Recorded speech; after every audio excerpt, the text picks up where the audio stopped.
नमस्कार दोस्तों, आप सभी का स्वागत है एक बार फिर से अपने चैनल भक्ति की शक्ति में। तो दोस्तों आइए सुनते हैं परिवर्तनी एकादशी व्रत कथा को। इस बार यह व्रत 14 सितंबर दिन शनिवार को रखा जा रहा है। आइए सुने अब इसकी कहानी को। युधिष्ठिर कहने लगे कि हे प्रभु, भाद्रपद शुक्ल एकादशी का क्या नाम है, इसकी विधि तथा इसकी महिमा कृपा करके हमें बताइए। तब भगवान कृष्ण ने कहा कि सभी पापों का नाश करने वाली उत्तम वामन एकादशी की महिमा मैं तुमसे कहता हूँ, तुम उसे ध्यान पूर्वक सुनो। यह पद्मा एकादशी, परावर्तनी एकादशी, जयंती एकादशी भी कहलाती है। इसका यज्ञ करने से वाजपेय यज्ञ का फल मिलता है। पापियों के पाप नाश करने के लिए इससे बढ़कर कोई और उपाय नहीं है। जो मनुष्य इस एकादशी के दिन मेरे वामन रूप की पूजा करता है, इससे तीनों लोग पूज्य होते हैं। अतः मोक्ष की इच्छा करने वाले मनुष्य को इस व्रत को अवश्य करना चाहिए। जो कमल नयन भगवान का कमल से पूजन करते हैं, वे अवश्य भगवान के समीप जाते हैं। जिसने भाद्रपद शुक्ल एकादशी को उपवास और पूजन किया, उसने ब्रह्मा विष्णु सहित तीनों लोकों का पूजन किया। अतः हरिवासर अर्थात एकादशी का व्रत अवश्य करना चाहिए। इस दिन भगवान श्री हरि करवट लेते हैं, इसलिए इसको परिवर्तनी एकादशी कहा जाता है। मुरलीधर के वचनों को सुनकर युधिष्ठिर बोले कि भगवान, मुझे अति संदेह हो रहा है कि आप किस प्रकार सोते और करवट लेते हैं तथा किस तरह राजा बलि को बांधा और वामन रूप रखकर क्या क्या लीलाएं की।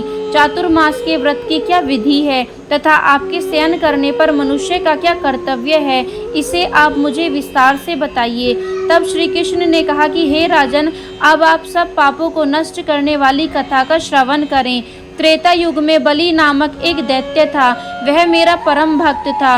विविध प्रकार के वेद सूक्तों से मेरा पूजन किया करता था और नित्य ही ब्राह्मणों का पूजन तथा यज्ञ के आयोजन करता था। लेकिन इंद्र से द्वेष के कारण उसने इंद्रलोक तथा सभी देवताओं को जीत लिया।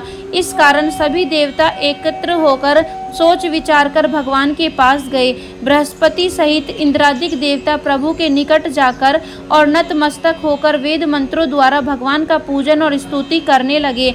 अतः मैंने वामन रूप धरकर 5वां अवतार लिया और फिर अत्यंत तेजस्वी रूप से राजा बलि को जीत लिया। इतनी वार्ता सुनकर राजा युधिष्ठिर बोले कि हे जनार्दन, अपने वामन रूप धारण करके उस महाबली दैत्य को किस प्रकार जीता।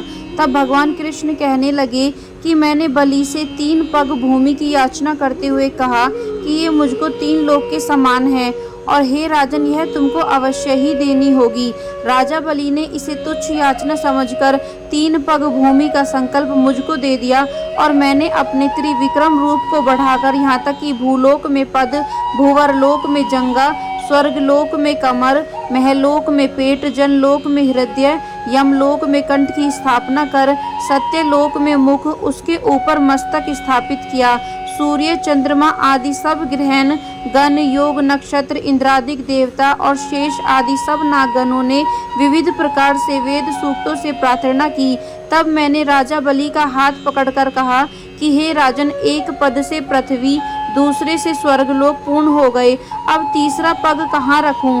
तब बलि ने अपना सिर झुका लिया और मैंने अपना पैर उसके मस्तक पर रख दिया, जिससे मेरा वह भक्त पाताल को चला गया। फिर उसकी विनती और नम्रता को देखकर मैंने कहा कि हे बलि, मैं सदैव तुम्हारे निकट ही रहूंगा। विरोचन पुत्र बलि से कहने पर भाद्रपद शुक्ल एकादशी के दिन बलि के आश्रम पर मेरी मूर्ति स्थापित हुई। इसी प्रकार दूसरी क्षीर सागर में शेषनाग के पृष्ठ पर हुई।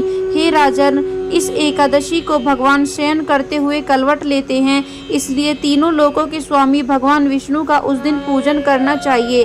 इस दिन तांबा, चांदी, चावल और दही का दान करना उचित है। इसके साथ ही रात्रि को जागरण अवश्य करें। जो विधि पूर्वक इस एकादशी का व्रत करते हैं, वे सब पापों से मुक्त होकर स्वर्ग में जाकर चंद्रमा के समान प्रकाशित होते हैं और यश पाते हैं। जो साधक इस कथा को पढ़ते या सुनते हैं, उनको 1000 अश्वमेध यज्ञ का फल प्राप्त होता है और श्री हरि की कृपा सदैव के लिए प्राप्त होती है। तो दोस्तों, यह थी परावर्तनी एकादशी व्रत कथा। यदि वीडियो आपको पसंद आई हो तो चैनल को सब्सक्राइब करना बिल्कुल ना भूलें और वीडियो को लाइक एंड शेयर जरूर करें।